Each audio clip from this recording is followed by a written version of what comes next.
Lights on.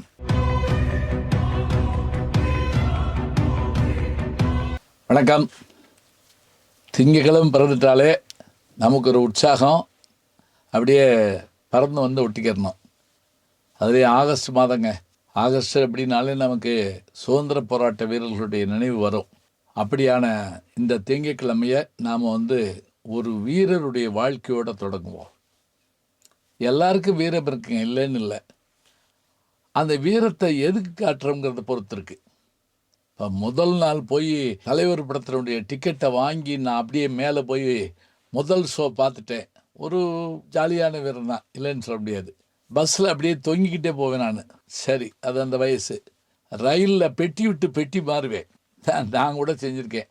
சொன்னால் நம்ப மாட்டேங்க நீங்கள். இப்போ என்ன பண்ணுறாங்க அப்படின்னா, செல்ஃபி எடுக்கிறோம்னு சொல்லிட்டு பைக்கில் இருந்து டமார் விழுகிற மாதிரி எல்லாத்தையும் போய் இப்போ ரயில் வர்றதுக்குள்ளே நீ எடுக்கிற மாதிரி அதில் போயெல்லாம் மாட்டிக்கிறாங்க. வாழ்க்கையில் சாதிச்சு காட்டணுங்கிற எண்ணமும் அந்த சாதனையால் நாட்டுக்கு பெரிய மாற்றம் வரும் அப்படிங்கிற ஒரு நம்பிக்கையும் கொண்ட ஒரு இளைஞருடைய கதையை நான் உங்களுக்கு சொல்லட்டுமா?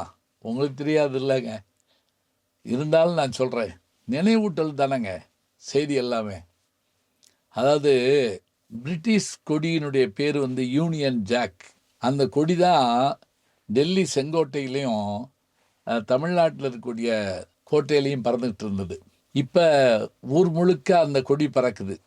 இப்போ இந்த மாதிரி இந்த கொடி பறக்கிற போதெல்லாம் நம்ம பாட்டுக்கு பார்த்துட்டு போயிட்டோம். அன்னைக்கு கூட நான் ஒரு இது பார்க்குற போது, இன்னைக்கு நீங்கள்லாம் சுதந்திர தினத்துக்கு தாயின் மணிக்கொடி பாருன்னு பாடுறீங்க.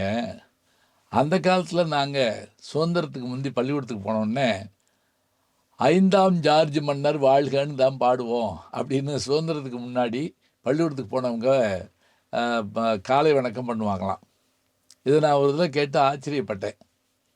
சரி, இப்போ இந்த ஆங்கில கொடி அவர்களுடைய ஆட்சியின் கீழ் நாம் இருந்தபோது பறந்ததை பார்த்த அந்த இளைஞர் கூட்டத்தில் ஒருத்தர் என்ன செஞ்சார்? ஒரு சாகச செயலை செஞ்சார். அது என்ன சாகச செயல்? அதை செய்ய வேண்டிய அவசியம் என்ன? மன்னார்குடி பக்கத்தில் சேரன் குளம்னு ஒரு ஊர். அங்கே பத்திரிகை துறையில் வேலை பார்த்த ரங்கசாமி எங்காருடைய உறவினர் ஒரு பையன் 1907 பிறக்கிறார். பிறந்து அங்கே இருக்கிற பள்ளிக்கூடத்தில் படிச்சுட்டு பிறகு கல்லூரி படிப்புக்காக நேஷ்னல் காலேஜ் வர்றார் திருச்சிக்கு. சுதந்திர போராட்ட தியாகிகள் வ.உ.சி., சுப்பிரமணிய சிவா இவங்களுடைய பேச்செல்லாம் கேட்குறார். இவர் மனதுக்குள்ளே ஒரு பெரிய புயல் ஏற்படுது. அப்போ தான் என்ன பண்ணுறாங்கன்னா, அந்நிய துணி பகிஷ்கரிப்பு, சைமன் கமிஷன் இதெல்லாம் இது பண்ணுறப்ப இவர் கல்லூரிலேருந்து கலந்துக்கிறார். மாணவர்களோட போய் இவர் தான் தலைமை ஏற்று போகிறார். அரசாங்கம் முடித்து இவருக்கு ஃபைன் போட்டுருது. உடனே 2 ரூபா கட்ட முடியாதுங்கிறாரு. அப்போ இருந்த சாரநாதன்கிற முதல்வர் என்ன பண்ணார், தேசிய கல்லூரியுடைய முதல்வர் என்ன பண்ணார், இப்போ இருக்கலங்க திருச்சியில் நேஷ்னல் காலேஜ் அதுதான். உடனே நான் தரேன்ப்பா 5 ரூபா போய் கட்டு. இல்லை நான் பணம்லாம் கட்ட மாட்டேன், இவனுக்கு என்ன நம்ம வெள்ளைக்காரனுக்கு போய் பணம் கட்டுறது, நான் படிக்கவே இல்லை அப்படின்ட்டு போயிட்டார். படிக்க போகல. அப்புறம் நண்பர்களோடு சேர்ந்து என்ன பண்ணாருன்னா துப்பாக்கி சுட பழகினார். அதே போல் மற்ற நண்பர்களோடு சேர்ந்து உப்பு சத்தியாகிரகமாக அதில் ஈடுபட்டார். அதுக்கு மேலே என்ன அப்படின்னா, இந்த ஆங்கிலேயரை நாட்டை விட்டு ஒழிக்கிறதா இருந்தால் நமக்கு எல்லா வகையான பயிற்சி வேணும், முதல்ல பணம் வேணும் அப்படின்ட்டு நம்ம படம் தானே இம்பீரியல் வங்கி மதுரையில் அதை கொள்ளையடிக்கலான்னு முயற்சி பண்ணுறாங்க நண்பர்களோடு சேர்ந்து. அதில் 2 பேர் பிடிபட்ட வெறும் பேரை சொல்லிவிடுறாங்க. ஆனால் அந்த குற்றம் நிரூபிக்கப்படாதனால வெளியே வந்துடுறாரு. துணி கடைக்கு போகிறது, அங்கே வெள்ளைக்காரங்களுடைய கடைக்குள்ளே போய் பாஸ்பரஸ்ன்னு ஒரு பொருள் இருக்கும், ஒரு கெமிக்கல். அது காற்றுல பட்டாலே எரிஞ்சிடும். அதை போய் துணி கட்டியில் வச்சுட்டு வந்துடுறது. ஆனால் இவருக்குள்ளே என்னமா செய்யணும்னு ஒரு யோசனை இருந்துக்கிட்டே இருக்குது. சென்னையில் இருக்கக்கூடிய செயின்ட் ஜார்ஜ் கோட்டையில் பறக்கக்கூடிய யூனியன் ஜாக் கொடியை பார்க்குறாரு. இந்த கொடியை என்னமா செய்யணும்டா அப்படின்னு தோணுது அவருக்கு. அது பாருங்க, வெள்ளைக்காரனுடைய அலுவலகம், அங்கே தான் காவலாளிகள் பீரங்கி எல்லாம் இருக்கும். 140 அடி உயர கொடி கம்பம், 4 அடி அகலம் இருக்கக்கூடியது. இப்போ இதில் இவர் என்ன பண்ணுறாருன்னா, இந்த கொடியை மாற்றி நம்ம தேசிய கொடியை பறக்க விடணும்னு நினைக்கிறார். தானே துணி வாங்குறாரு, துணியை உருவாக்குறாரு, நடுவில் ராட்டையை வரைகிறாரு, தன்னுடைய இதுக்குள்ளே மறைச்சிக்கிறாரு.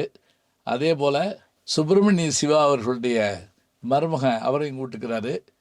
2 பேரும் செகண்ட் ஷோ சினிமாவுக்கு போகிறாங்க. போயிட்டு வந்த பிறகு 2 பேர் என்ன பண்ணுறாங்க இல்லைங்களா, சினிமாவில் வர்ற மாதிரியே காவலர் உடையில், அதாவது ஆங்கிலேய போலீஸ் அதிகாரிகள் உடையில் உள்ளே போகிறாங்க.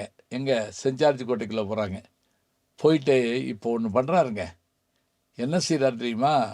அந்த கொடி கம்பத்தில் ஏறுறாரு. நல்லா நினைவு வச்சுக்கோங்க, கடற்கரை காற்று அடிக்கிற இடம், இரவு நேரம், 140 அடி உயரம் உள்ள கொடி கம்பம். இதில் அந்த லைட் ஹவுஸினுடைய லைட்டு ஒரு குறிப்பிட்ட நேரத்துக்கு ஒருக்க அப்படி சுற்றி வந்து அடிச்சுக்கிட்டே இருக்கும். தயங்காமல் இந்த மனுஷன் என்ன பண்ணுறாரு அப்படின்னா அதில் ஏற ஆரம்பிக்கிறாருங்க. 1932 வருஷம் ஜனவரி மாதம் 25ஆம் தேதி, அதாவது 26ஆம் தேதி அந்த கொடி பறக்கணும். ஏன்னா அந்த காலத்தில் நம்முடைய பண்டித ஜவஹர்லால் நேரு அவர்கள் என்ன சொன்னார்னா, நம்ம ஜனவரி 26 சுதந்திர தினமாக கொண்டாடுவோம்னு சொல்லி அவர் அறிவிச்சிட்டாரு. நலங்க வச்சுங்க, அது பின்னாடி குடியரசு தினமாச்சு, சுதந்திர தினமாக கொண்டாடலாம்னு அறிவிச்சிட்டார். அதனால் இவர் ஏறிட்டாருங்க. அந்த லைட் வரப்பெல்லாம் கம்பத்துக்கு பின்னாடி ஒழிஞ்சிக்கிடுவார். அந்த கொடியை இறக்கி இந்த கொடியை அதில் கட்டி விட்டுட்டு சத்தம் போடாமல் இறங்கி ஜனக்கூட்டத்தில் கலந்துட்டாருங்க. காலையில் கொடியை பார்க்குறாங்க, இந்திய தேசிய கொடி, மூவர்ண கொடி பறக்குது. நாடே அரண்டு போச்சு. தேடுறா புட்றான்னு சொல்லி விரட்டி பார்த்தா கிடைக்கல. இதெல்லாம் செய்யலாமான்னு நம்ம கேட்கலாம். அவங்க என்ன நினச்சாங்க தெரியுமா? இவன் இந்த நாட்டை விட்டு போகணும், அந்நியன் 1000 உண்டுங்கு ஜாதி, ஏனில் அந்நியர் வந்து புகழ் என்ன நீதி, தாயின் வயிற்றில் பிறந்தோம். இது பாரதியினுடைய வரிபடி அந்த இதெல்லாம் எரிக்க ஆரம்பித்தாங்க. ரயிலில் கவுக்கிறதுக்கு முயற்சி பண்ணாங்க, என்னென்னமோ செஞ்சாங்க. பிறகு இவர் ஒரு இடத்துல என்ன பண்ணுறாரு அப்படின்னா ஓவியராக மாறுறார். பேரை ஆரியான்னு மாற்றிக்கிறார். ஆரியான் மாற்றி இவர் வரைஞ்ச ஓவியம்தான் பாரதியாருடைய படம். இன்னைக்கு வரைக்கும் அரசாங்கத்தால் ஏற்றுக்கொள்ளப்பட்ட படம். காந்தியடிகளுடைய படம், நேரு அவர்களுடைய படம், எல்லாவற்றையும் வரைஞ்சவர் இவர் தான். பிற்காலத்தில் 1945 சுதந்திரம் கிடைக்கிறது 2 வருஷத்துக்கு முன்னாடி யுனைடெட் ஆர்ட்ஸுங்கிற ஒரு ஓவிய கம்பெனியை தொடங்கி அதில் இருந்துக்கிட்டே ஓவியங்களை வரைய ஆரம்பிக்கிறாரு. பிறகு சுதந்திரம் வருது. சுதந்திரத்துக்கு பிறகு துக்ளக் இதழில் வெகு காலம் பணியாற்றிட்டு 1999ஆம் ஆண்டு ஏறத்தாழ தன்னுடைய 92வது வயதில் பாஷ்யம் என்ற ஆரியா, நல்லா நினைவு வச்சுக்கோங்க, இவருடைய இயற்பெயர் பாஷ்யம், ஐயங்கார் குடும்பத்தை சேர்ந்தவர். ஆரியான்னு தன்னுடைய பேரை மாற்றிக்கிட்டாரு. ஆனால் அவர் செஞ்ச அந்த சாதனை இருக்கு பாருங்க, இது பல பேருக்கு தெரியாதுங்க. இப்படி நடந்துச்சா அப்படிங்கிறதே தெரியாது. சரி, கொடியேற்றிட்டாப்புல வெள்ளைக்காரன் போயிடுவான், அப்படி இல்லை. ஏய், நீ ஆள்ற உன் ஆளுகை கீழேயே உன் கொடியை மாற்றுற அளவுக்கு எனக்கு தைரியம் இருக்குடான்னு சொல்லக்கூடிய ஆற்றல் மிக்க இளைஞர்கள் இருந்த தேசம்தான் அந்த தேசம். நினைவு வச்சுக்கோங்க, நமக்கு உற்சாகம் ஏற்படுறங்கிற போது அதற்கான பாடலை கேட்குறோம், அதுக்கான ஒரு காட்சியை நினச்சி பார்க்குறோம், ஒரு புத்தகத்தை படிக்கிறோம், இசையை கேட்குறோம், எல்லாம் இருக்கட்டுங்க.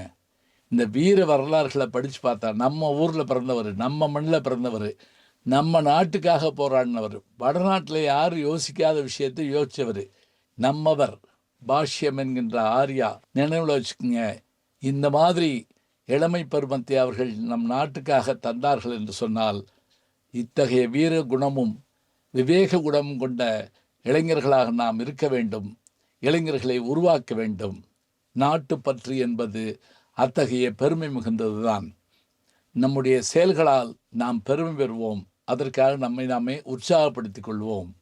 நல்ல செய்திகளை நாளும் சிந்திப்போம், நாளை சந்திப்போம். நாளும் நல்ல தமிழ் கேட்க முனைவர் ஞானசம்பந்தம் அவர்களின் கேளுங்கள், கண்டிப்பாக கேளுங்க. நான் கேட்டுட்டு இருக்கேன்.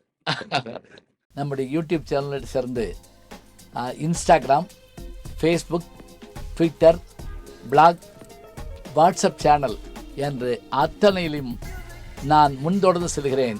நீங்கள் பின்தொடர்ந்து வாருங்கள்.